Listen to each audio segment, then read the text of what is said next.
حضراتكم شايفينه ده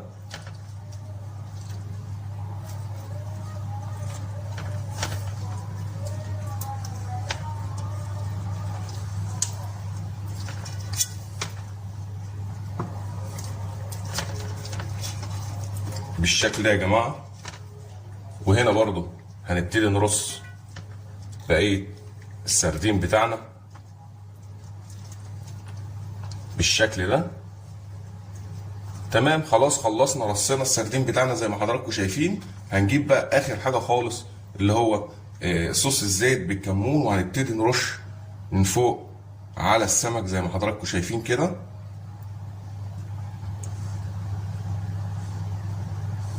رش خفيف خالص كده يا جماعه، وبكده نكون خلاص انتهينا من السمك بتاعنا. هندخله الفرن دلوقتي ونرجع مع حضراتكم ونشوف الشكل النهائي بتاعه هيكون عامل ازاي.